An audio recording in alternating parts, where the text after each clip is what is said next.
Okay students, अभी हम करते हैं स्टार्ट क्लॉजेस। क्लॉजेस क्या होते हैं? क्लॉजेस और सेंटेंसेस आपको देखने में एक ही जैसा लगेगा, लेकिन क्लॉजेस और सेंटेंसेस में क्या डिफरेंस है? क्लॉजेस क्या है? सेंटेंस होता है वाक्य, और क्लॉजेस होता है उपवाक्य। यानी कि क्लॉज क्या है? एक सेंटेंस का एक पार्ट ही होता है। ओके, डेफिनेशन क्या है इसकी? Group of words having its on subject and predicate, जैसा हम सेंटेंस में पढ़ते हैं ना। लेकिन ये क्या है? एक पार्ट है सेंटेंस का। ग्रुप ऑफ वर्ड्स जिसमें कि ऐसे सेंटेंसेस वर्ड्स का ऐसा ग्रुप जिसमें कि सब्जेक्ट होता है और प्रेडिकेट क्या होता है। अब सब्जेक्ट और प्रेडिकेट क्लियर है ना? सब्जेक्ट होता है जो डूअर है, एक्शन करने वाला है, उसको हम बोलते हैं सब्जेक्ट। अब उस सब्जेक्ट के बारे में क्या बात की जा रही है वो होता है प्रेडिकेट। तो इसको हम बोलते हैं क्लॉजेस। अब एग्जाम्पल देख लेते हैं। I remember what she said yesterday. I remember what she said yesterday, ये हमारे पास एग्जाम्पल हो गया एक क्लॉज का। एक और एग्जाम्पल है, I will meet him in park. ठीक है, ये एग्जाम्पल्स हैं क्लॉजेस के। आगे हैं इसके काइंड्स। सबसे पहले है मेन क्लॉज। इसको हम इंडिपेंडेंट क्लॉज भी बोलते हैं, प्रिंसिपल क्लॉज भी बोलते हैं। इंडिपेंडेंट या मेन क्लॉज वो होता है जो कि अपने आप में मीनिंग को क्लियर कर देता है। मीनिंग मीन्स कि जब हम उसको पढ़ते हैं तो हमें उसका मीनिंग अपने आप में क्लियर हो जाता है, दूसरे पार्ट के ऊपर, सेंटेंस के दूसरे पार्ट के ऊपर वो डिपेंड नहीं करता है। अब ये सेंटेंस देखो, I met the boy who had help me. अब ये दो क्लॉज है इसमें, एक ये है आई मेट द बॉय और दूसरा है हु हैड हेल्प मी। अब ये यहाँ तक अगर हम बोलेंगे आई मेट द बॉय, तो हमें यहीं से मीनिंग क्लियर हो गया कि मैं लड़के से मिला। ठीक है, तो इसको इस पार्ट की ज़रूरत नहीं है, ये अपने आप में यहाँ तक अगर हम बोल देते हैं तब भी वो क्लियर हो जाता है। तो ये क्या है? इंडिपेंडेंट क्लॉज, जो अपने आप में मीनिंग को क्लियर कर देता है। अब सेकंड पार्ट है सबऑर्डिनेट क्लॉज। फर्स्ट हो गया मेन क्लॉज और सेकंड हो गया सबऑर्डिनेट क्लॉज। इसको डिपेंडेंट क्लॉज भी बोलते हैं। सबऑर्डिनेट क्लॉज क्या है? जैसे हमने अभी यही वाला सेंटेंस, इसी को एक बार मैं फिर से बता देती हूँ। I met the boy who had help me. अगर हम ये वाला हमने पढ़ लिया, यहाँ से हमें मीनिंग क्लियर हो गया, तो ये क्या हो गया? Independent clause.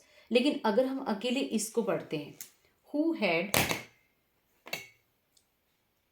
Had helped me, जिसने मेरी मदद की, तो यहाँ से तो मीनिंग क्लियर होगा ही नहीं, किसने मदद की। तो अगर हम इसको, इस सेंटेंस को साथ में पढ़ेंगे तभी इसका मीनिंग जो है वो क्लियर हो पाएगा। यानी कि ये वाला जो पार्ट है ये इसके ऊपर डिपेंड करता है, मेन क्लॉज के ऊपर डिपेंड करता है, तो उसको हम बोलते हैं सबऑर्डिनेट क्लॉज। ठीक है, समझ में आ गया? एक और एग्जांपल है, he likes Chinese rice which taste good. यहाँ पे भी देखो, ही लाइक्स चाइनीज राइस, यहाँ तक भी एक इंडिपेंडेंट क्लॉज है। लेकिन जब हम इसको अगर अकेले पढ़ेंगे, विच टेस्ट गुड, जो अच्छा टेस्ट देता है। अच्छा टेस्ट क्या देता है इसके बारे में तो हमें पता ही नहीं है, यानी कि इसको हमें साथ में फर्स्ट पार्ट को पढ़ना पड़ेगा, तभी इसका मीनिंग जो है वो क्लियर होगा कि किसका टेस्ट जो है वो अच्छा है, चाइनीज राइस का। तो सबऑर्डिनेट क्लॉज के लिए इंडिपेंडेंट क्लॉज का होना ज़रूरी है, तो उसको हम बोलते हैं सबऑर्डिनेट क्लॉज, जो इंडिपेंडेंट क्लॉज के ऊपर डिपेंड करता है। अब आगे सबऑर्डिनेट के पार्ट्स हैं। सबऑर्डिनेट जो है वो थ्री टाइप्स का होता है, नाउन क्लॉज, एडजेक्टिव क्लॉज और एडवर्ब। कितने टाइप्स के हैं? थ्री। कौन कौन से? Noun, adjective, adverb. ओके, अब सबसे पहले है नाउन क्लॉज। नाउन क्लॉज कौन सा होता है, ये हम कैसे पहचानेंगे? ये आंसर करता है, जैसे हमें कोई पूछता है ना क्या, तो जो हम रिप्लाई करते हैं वो होता है नाउन क्लॉज। अब ये एग्जाम्पल देखो, एग्जाम्पल से ज़्यादा क्लियर हो जाएगा। He knows that he will pass. अब यहाँ पे बताया कि वह जानता है, तो क्या जानता है ये तो बताओ। वो ही विल पास, यानी कि वो आंसर कर रहा है हमारे क्वेश्चन का वर्ड का। तो जो वर्ड का आंसर कर रहा है और एक नाउन की तरह सेंटेंस में, क्लॉज में वो काम करता है, वो होता है noun clause. He knows that he will pass, अभी क्लियर हो गया मीनिंग। और ये कौन सा क्लॉज हो गया? नाउन क्लॉज, क्योंकि ये हमें आंसर कर रहा है वर्ड का। सेकेंड है now she realizes. Now she realize, अब उसे एहसास होता है, किस बात का एहसास होता है, क्या एहसास होता है? वट ही वुड थॉट, यानी कि फिर से वही बात आ गई कि ये किसका आंसर कर रहा है, क्या का आंसर कर रहा है, और एक नाउन के रूप में काम कर रहा है सेंटेंस में। एक नाउन क्लॉज वही होता है जो सेंटेंस में एक क्लॉज नाउन के रूप में काम करता है, क्लॉज के रूप, नाउन क्लॉज के रूप में काम करता है, वो होता है नाउन क्लॉज। समझ में आ गया ना? ये एग्जांपल्स देखनी है बार बार, तभी समझ में आएगा। ही नोज दैट, यानी कि वह क्या जानता है? He knows that he will pass. Now she realizes what he would have thought। Okay, समझ में आ गया? That functions as a noun, जो एक क्लॉज में एक नाउन की तरह काम करता है, वो होता है नाउन क्लॉज। आगे बढ़ते हैं हम एडजेक्टिव क्लॉज की तरफ। एडजेक्टिव क्या है? नाउन जो है, नाउन से क्लियर हो जाता है, वो एक सेंटेंस में एक नाउन के रूप में काम करता है, और एडजेक्टिव जो है वो एक एडजेक्टिव के रूप में काम करता है। और नाउन जो है वो हमें आंसर करता है व्हाट का, जबकि जो एडजेक्टिव है वो आंसर करता है what kind, how many, which one. इस तरह के क्वेश्चन जब कोई करता है तो हम जो रिप्लाई करेंगे उस वे में जो हमारा रिप्लाई होता है उसको हम बोलते हैं एडजेक्टिव क्लॉज। जैसे एडजेक्टिव क्या है? एडजेक्टिव क्या है? काम करता है नाउन या फिर प्रोनाउन को थोड़ा मॉडिफाई कर देता है, उनके मीनिंग में थोड़ा और कुछ ऐड कर देता है, उनको विशेष बना देता है, स्पेशल बता देता है, तो वो होता है एडजेक्टिव। ऐसा ही यहाँ पे है एडजेक्टिव क्लॉज में। एग्जाम्पल्स देख लेते हैं। ही बाइज अ ड्रेस, यहाँ पे नाउन क्या है? ड्रेस। अब ड्रेस को उसने क्या थोड़ा बढ़ा दिया, उसके बारे में क्या स्पेशल बना दिया? विच लुक्स नाइस। अब उसकी देखो स्पेशलिटी बता दी कि जो सुंदर दिखती है।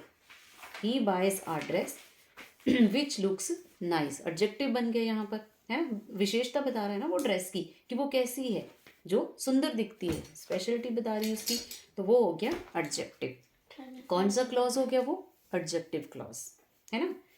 नेक्स्ट एग्जाम्पल है I met the boy who had help me. यहाँ पे बताया कि मैं लड़के से मिला। किस लड़के से मिला? क्या स्पेशलिटी थी उसमें?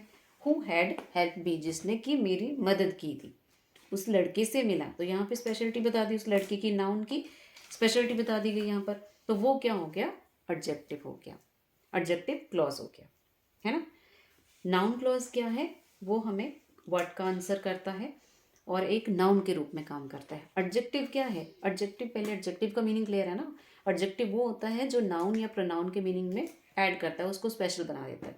अब यहाँ पे आपको पता है कि नाउन क्या है? He buys a dress. Noun क्या है यहाँ पे? ड्रेस। तो अब इसको, ड्रेस को स्पेशल बता दिया उसने कि विच लुक्स नाइस, तो वो हो गया एडजेक्टिव। ऐसे ही अगले सेंटेंस में था, है ना।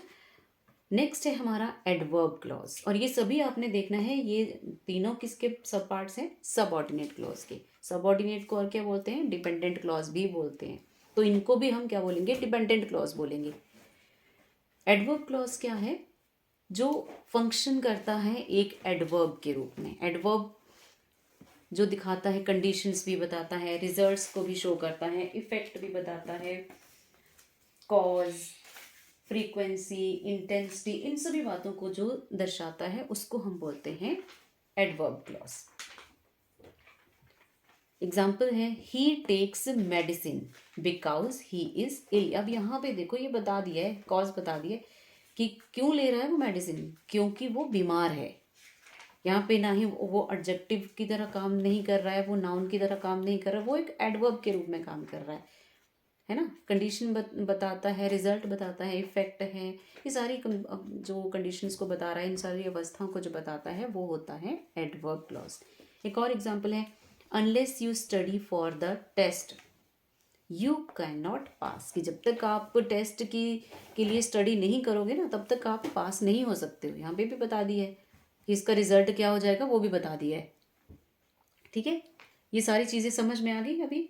तो एक बार इनको फिर से रिपीट कर लेना है। नाउन क्लॉज क्या होता है? जो सेंटेंस में एक नाउन के रूप में काम करता है, क्लॉज के रूप में नाउन क्लॉज हो जाता है। हम और हमारे किस क्वेश्चन का आंसर करता है? व्हाट का, है ना। और ये मेनली स्टार्ट होता है that, what, what ever, who, whom, whoever, whomever, इन सभी से ये स्टार्ट होता है। लेकिन कई बार आप सेंटेंस में देखोगे, क्लॉज में देखोगे कि आपको वो आएगा, तो वो आप उसमें भी देखोगे, एडजेक्टिव क्लॉज में भी देखोगे, लेकिन आपको मीनिंग समझ में है अगर, तो आप डिफरेंस कर सकते हो कि नाउन क्लॉज क्या है, वो एक नाउन के रूप में काम कर रहा है, और एडजेक्टिव क्या है, वो एक एडजेक्टिव के रूप में काम करता है। Okay, clauses are clear to you now, do practice.